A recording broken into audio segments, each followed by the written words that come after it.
Join me as we take another blast to the past. This is the old Stompa and Baneblade poster from the Days of Apocalypse. Spiky bits. Make sure you stay in the trenches by becoming a supporter over on Patreon and also scoring yourself some free miniature swag in the process. Subscribe to this YouTube channel. Check out our site, spikybits.com, for all the hot hobby tutorials, news, rumors on all your favorite hobby topics. And head on over to thelongwar.net. That's the home of the battle reports for exclusive content, early access videos, and more. Become a veteran of the Long War today.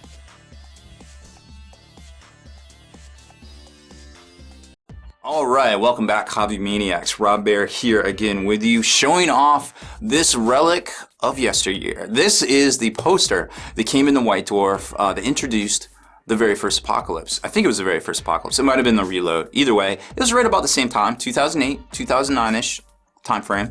So, you know, a solid grip ago. This was a cool poster because it basically kind of did what Games Workshop did with the Predator and also the Land Raider, where you could see the insides and basically how it worked. And everybody loves to see how things worked, right? So they did this time the Stompa because that was the big plastic kit release over top of the Baneblade.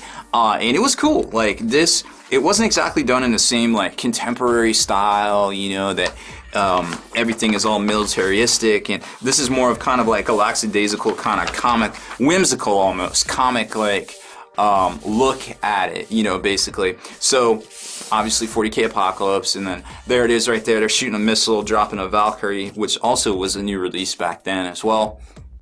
You can see here like the little Grot signaling, and then you got the Grot bazooka right there shooting it down, and then of course the Stompa doing Stompa things, shooting all sorts of one-shot death rockets, and this guy's trying to get his little his thing to get released so he can launch off. And then on the insides it gets even crazier because you got all sorts of stuff, and then we'll do the rundown on it. But you basically have a reactor, and they're like shoveling poop into it, and there's a squig in the toilet here, and other squigs here in a squig hole, and these guys are like, I don't even know, jokey McJokesters right here.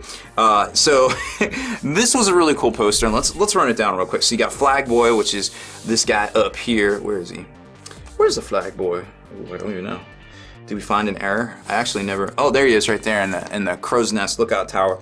The Stompa's eschew unreliable comms networks, instead using a system of signal flags waved from a grot's nest at the highest point of the Stompa. High-tech versions of these flags also have colored light bulbs attached to the top.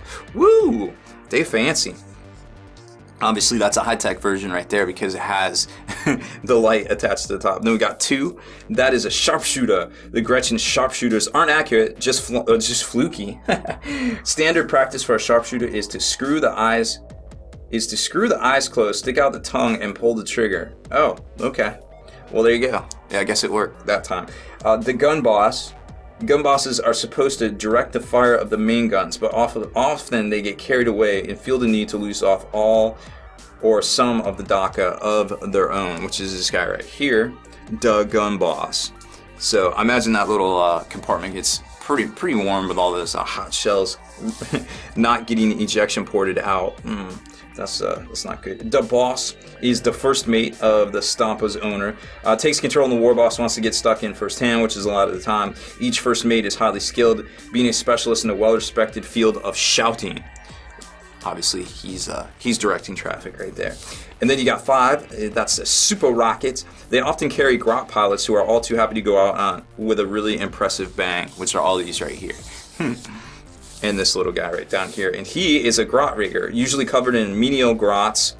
Oh, Stompas are usually covered in menial grots who consider themselves apprentice mechanics. Those who dine regularly on a squig soon learn to stay away from the ignition of the super rockets.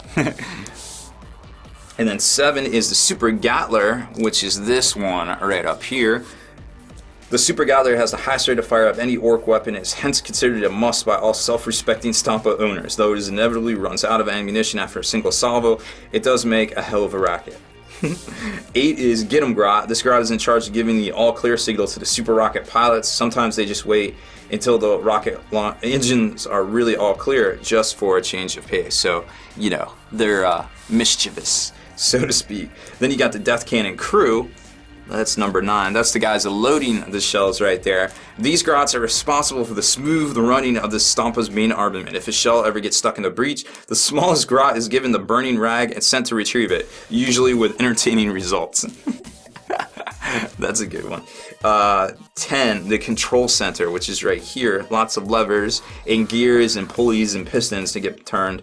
Stompa is guided on its rampage with the grots in the control center. When competition is fierce, a system of shouting tubes helps these grots relay messages over the deafening racket. 11 is the brig. Where is the brig? Oh, right here, underneath the control center. Grots stupid enough to get caught misbehaving are also often locked in the brig for a variety of offensives, like mixing the mech's oil can up with a squig beer or breaking wind into the shouting tubes when the warboss has his ear pressed close. Oh, Orks are the best. Tell me about it. 12, the Bernie bits, the heart of the Stompa, that's right here, is roaring, eternally hungry furnace that is constantly fed a motley assortment of scrap metal, body parts, and dirty fuel. It is not uncommon for mechs to place bets on how many grots accidentally fall into the furnace over the course of the battle. And then, of course, up there is the mech himself, the boss mech. The visionary orc responsible for the creation of the Stompa usually bellows orders into the engine deck, reinforcing them with a well-aimed hammer if necessary. So, and it goes on and on and on for lots of those, but you basically get the drift. There's a lot going on in there. And then the back of the poster is all of the variants of both the Baneblade and the Shadow Sword, which is an amusing piece of entertainment because I always like to play the super heavy tank games. So you take basically like Sword and Storm and Shadow and Doom and Bane and I don't know, one other prefix, and you basically mix them all up and you get the names of all these tanks because you got the Baneblade, then you got the Hellhammer, then you got the Stormlord, the Storm Sword, the Bane Hammer, the Doom Hammer. Are you sensing the pattern yet? The Shadow Sword and the Bane Sword. Did I go too fast for you? So that's how we do in the 40k Grimdark. That's how we name our tanks and our units a lot of times. But it's okay because these things just look dope. Of course, the Baneblade was a great addition in plastic back in 2008. Of course, previously only being available in resin from Forge World, but that's where we get that sweet, sweet technology from. Stormlord's another fan favorite because, you know, it's got the poop deck up here where you can actually embark and disembark 30 dudes or 30, you know, spaces worth of dudes. And of course, it's got that ginormous cannon, which can fire twice if it sits still. The Shadow Sword is another great one. It's not as effective as it used to be back in the day, but it still does have that D weapon attached to it. Bane Sword, I actually don't know what that one does. Bane Hammer, I think, is the ignore cover one. Not sure what the Storm Sword does or the Hellhammer, to be quite honest.